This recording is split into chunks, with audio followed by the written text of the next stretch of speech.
नमो राघवाय। स्वस्ति श्री गणेशाय नमः। श्री सरस्वत्यो नमः। श्री गुरुभ्यो नमः। बंधुओं, जिस किसी वस्तु का भी हम उपभोग करते हैं,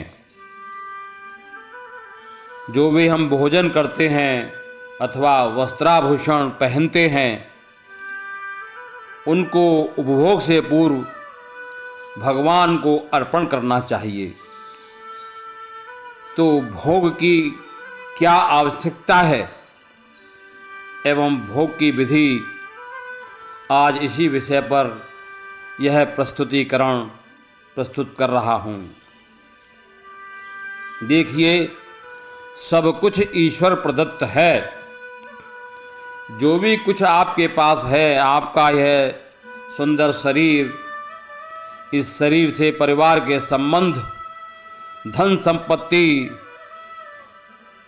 कुछ भी आप देखें, सब कुछ ईश्वर प्रदत्त है, ईश्वर का दिया हुआ है। दिया सभी तूने मेरे दाता, मैं मूर्ख हूँ भूल ही जाता। सब कुछ ईश्वर का दिया हुआ है, लेकिन हम लोग भूल जाते हैं। तो किसी भी वस्तु के उपभोग से पूर्व यदि उस वस्तु को आप ईश्वर के अर्पण करेंगे, तो यह ईश्वर के प्रति कृतज्ञता ज्ञापन है। तो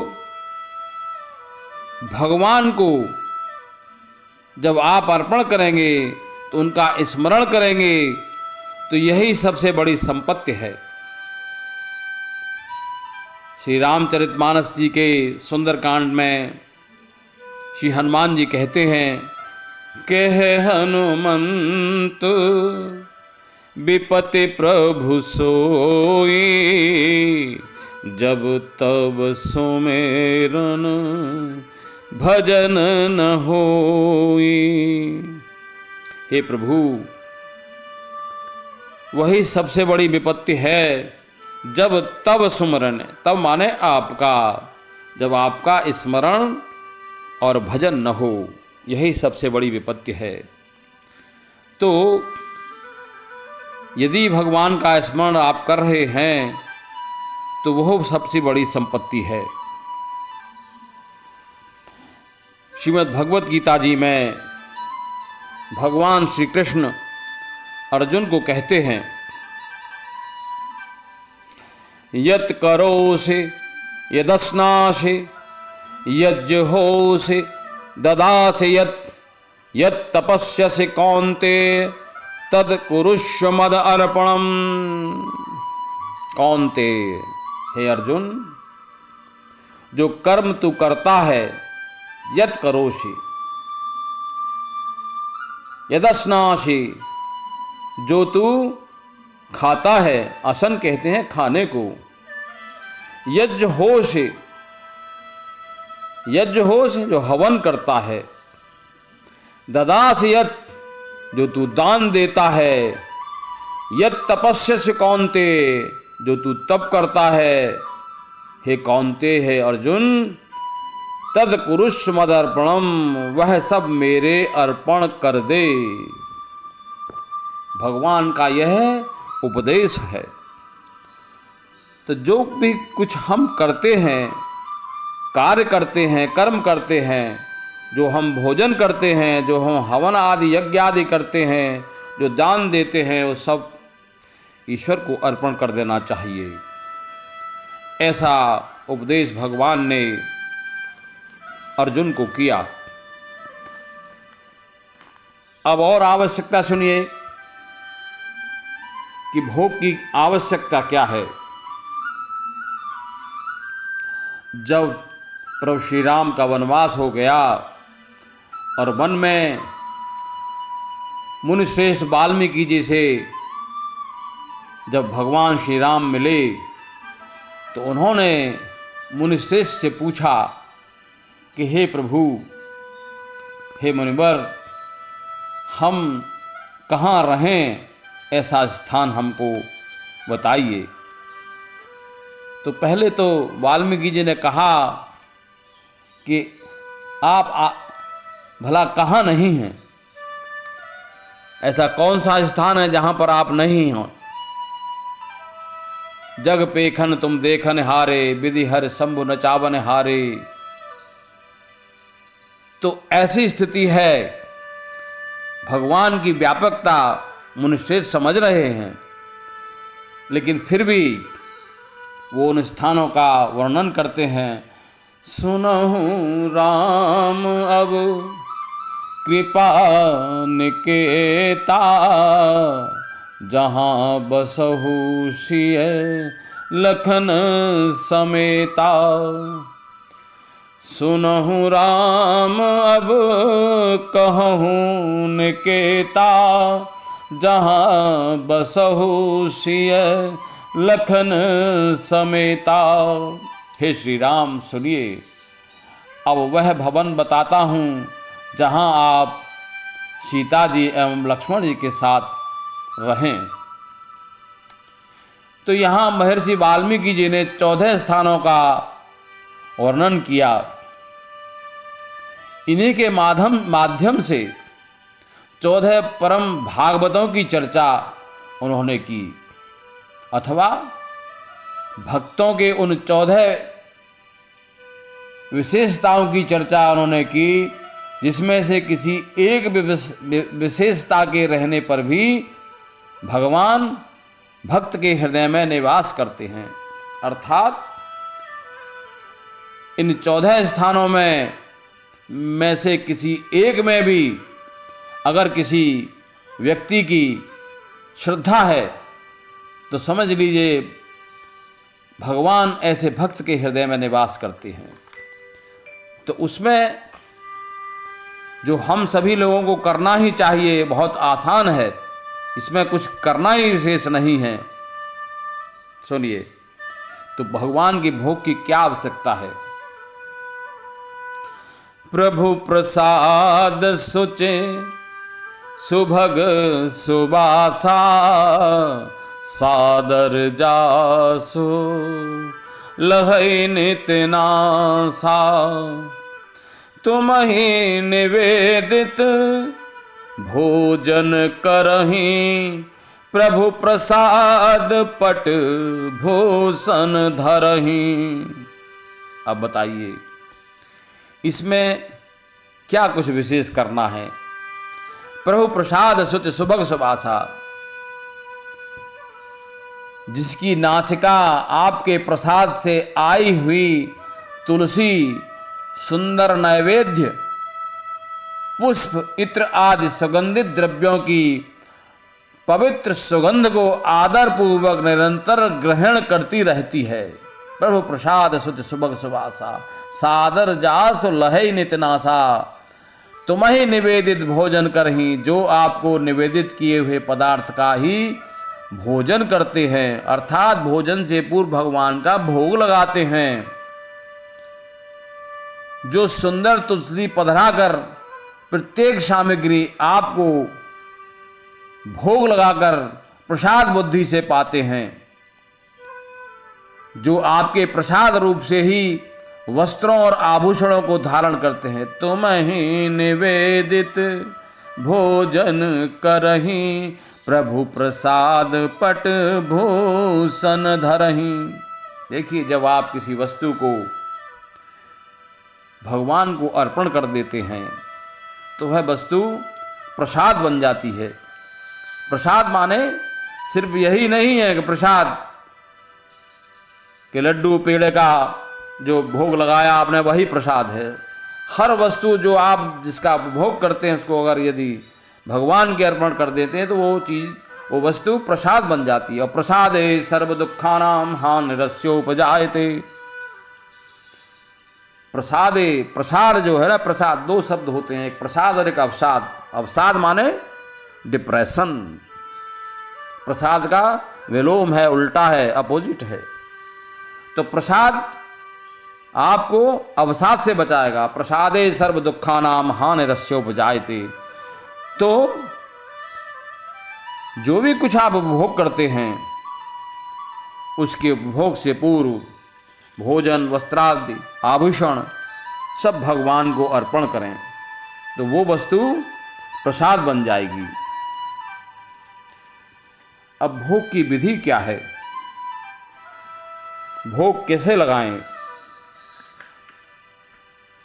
तो ब्रह्मार्पणम ब्रह्म हविर्ब्रह्माग्नौ ब्रह्मणाहुतम ब्रह्मेव तेन गंतव्यम ब्रह्म कर्म समाधिनः। सब कुछ ब्रह्म ही है, सब कुछ ब्रह्म है। कोई वस्तु ऐसी नहीं है जहाँ पर भगवान की उपस्थिति ना हो, भगवान का जिसमें वास न हो। जड़ चेतन जग जीव जत सकल राममय जान। जड़ चेतन जगजीत जीव जत सकल राममय जान। सब कुछ भगवानमय है, सिय राममय सब जग जानी। करऊं प्रणाम जोर जग पानी।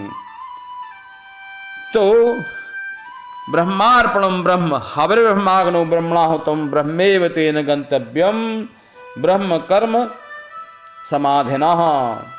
सब कुछ ब्रह्म है, इस भाव से भगवान को वस्तुओं का अर्पण करना चाहिए।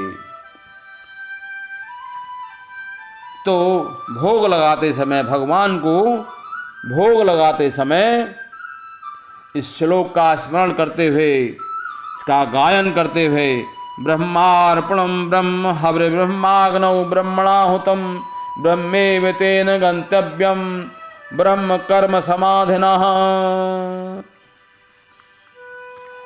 और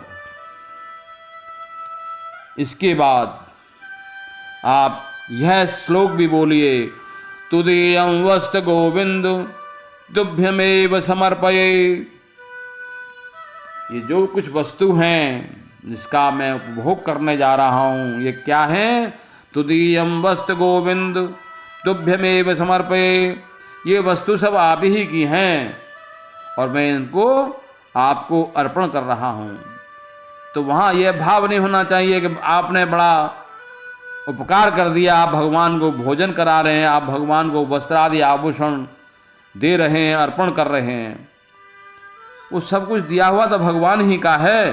तुदीयं वस्त गोविंद तुभ्यमेव समर्पये। आप ही को, आप ही का दिया हुआ है और आप ही को इसका समर्पण है। तो ये भाव होना चाहिए। और इस श्लोक का भी स्मरण गायन करना चाहिए। देखिए भगवान इतने सरल हैं, ऐसा नहीं है कि वो किसी वस्तु विशेष से ही प्रसन्न होंगे।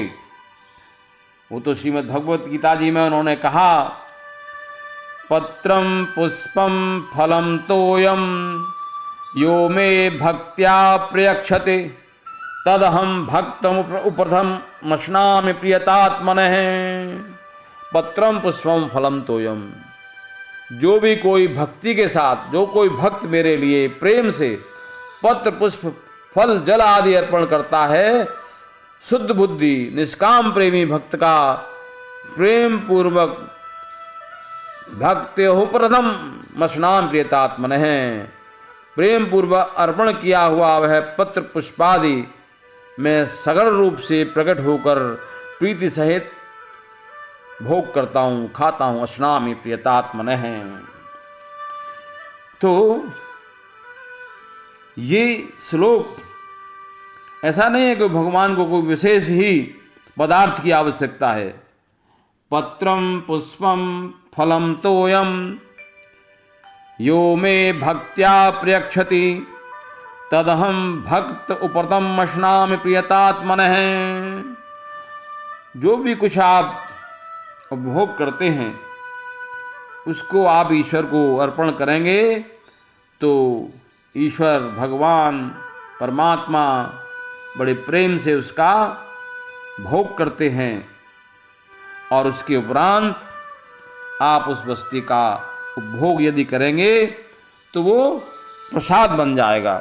जैसा कि मैंने अभी पूर्व में कहा, प्रसादे सर्व दुखानां हानिरस्योपजायते। जो प्रसाद है वो सारे दुखों को समाप्त कर देता है। प्रसादे सर्व दुखानां हानिरस्योपजायते। दुखों की हानि हो जाती है, दुख नष्ट हो जाते हैं और रस उत्पन्न हो जाता है। हानिरस्योपजायते। तो इसका ये सबसे बड़ा लाभ है कि इसी विधि से, भोग की विधि से भगवान का स्मरण हो जाता है, उनके प्रति कृतज्ञता ज्ञापित हो जाती है। ये भाव मन में आ जाता है कि दिया सभी तूने मेरे दाता। हे प्रभु, सब कुछ ये आपका दिया हुआ है, ईश्वर प्रदत्त है। तो यदि आपको मेरा ये प्रस्तुतिकरण अच्छा लगा हो तो कृपया से लाइक करें, शेयर करें, कमेंट करें और मेरे इस चैनल को सब्सक्राइब करने की कृपा करें। शेयर करने के लिए मैं इसलिए निवेदन करता हूँ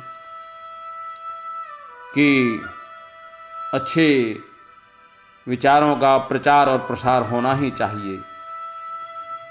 देखिए, प्राय से हम यही देखते हैं, भोजन बना और खाने बैठ गए, वस्त्रादि लाए और पहन लिए। अरे भाई, इसमें क्या आपका लगना है कि आप भोजन ऐसा बनाएं जिसको ईश्वर को अर्पण कर पाएं और ईश्वर को भोग लगाकर उसको ग्रहण करें, तो वो प्रसाद बन जाएगा और उस प्रसाद से आपका कल्याण होगा। अस्तु। नमो राघवाय। धन्यवाद। फिर मिलेंगे।